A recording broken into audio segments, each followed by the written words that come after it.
مولانا قاری طیب صاحب رحمت الله علیه د دارالعلوم دیوبند هغه خپل خطبات کې لیکلي دي او یو غل یو غلا وکړ سزا شو، دویم وار غلا وکړه، دریم وار، پنځم وار، شپږم وار، اخري د دې غله تجویز دا سو قاضي دا وویله چې دا غل دی پانسي بل علاج نشته.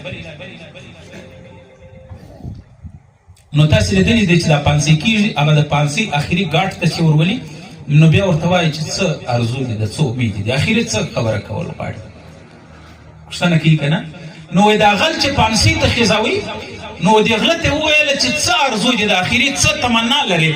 وایي غله ورته وویله چې دوې تمناوې دي، دوه ارمانه کاره پوره کړي. څه وایي فرق وایي یو زما مور راولي او یوه چاړه او تېره چاړه راله راوړي.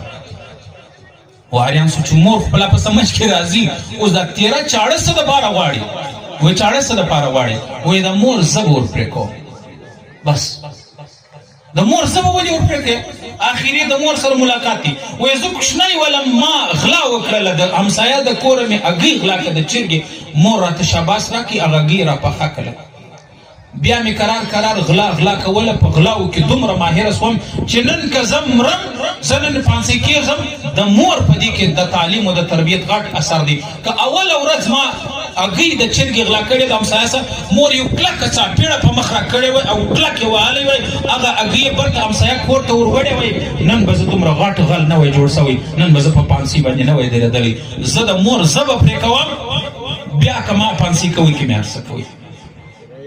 عزیزانو عرض میں گزارش میں دادی چې په خپل اولاد دین زده او اولاد به زما استاد نجات سبب جوړي. په دې ناستو خلکو زه خو نسم ویلی، په دې شیوخ علماو باندې نسم ویلی، په دې مې حسن زنګ دادی انشاءالله موږ به د دوی په اعمالو خدای خلاصېږي. په خپل عمل زه وایم په دې ناست مجلس کې څوک دی ویلی سي چې زه به په شرګه په خپل عمل خلاصېږم. حضرت عیسی علیه السلام ته الله رب العالمین هر پیغمبر ته یو معجزه ورکړې. عیسی علیه السلام ته الله دا معجزه ورکړې وه چې په قبر به تېرېدي، په قبر کې دننه چې مړی په قبر کې پروت د هغه مړي حالات ورمعلومېږي.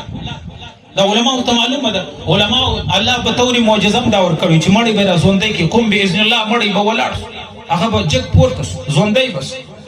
عیسی علیه السلام یو قبرستان باندې تېرېږي چې ویې کتل یو قبر کې یو ځوان دی په ډېر تکلیف باندې دی، دومره چیغې و نارې وهي د قبر عذاب او د قبر لړامان ماران. نن خو داسې ملایان هم پیدا شوي دي چې د قبر د عذاب هم منکر د قبر د عذاب سره مخامخ دي. د ځوان دی عیسی علیه السلام چې دا منظر ولیدی ډېر پریشانه شو.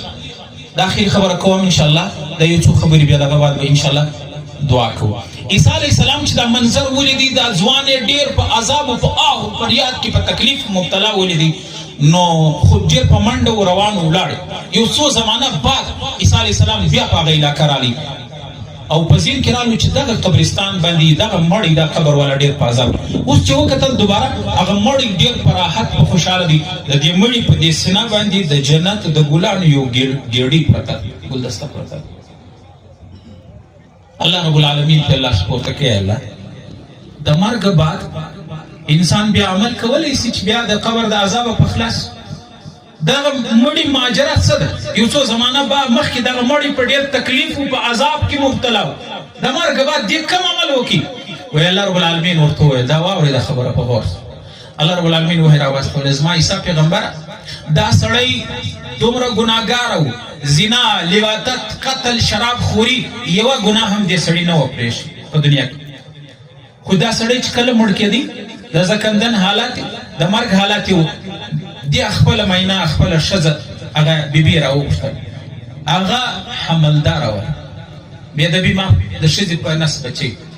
بیا به د خپلې ښځې ته ویل ښځې ما پر دنیا د خدای یو نافرماني او ګناه نه ده پرېښه، دا مې 100% یقین دی چې زه قبر ته ځم د عذاب سره به مخامخ کېږم.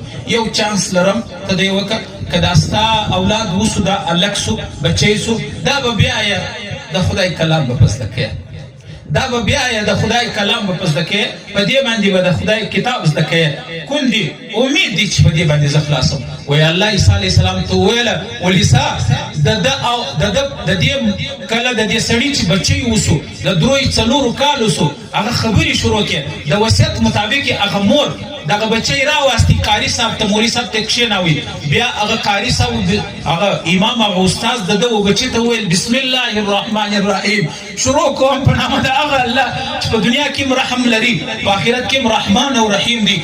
الله وایي زه د ده د بچي د بسم الله څخه وشرمېدم چې بچی زما نوم رحمان او رحیم اخلي او زه و بابا او پلار ته په قبر کې عذاب ورکوم. د بچي د بسم الله د وجې مې پلاره څه عذاب پورته کړي د جنت کړکۍ مې پراخلاص کړي.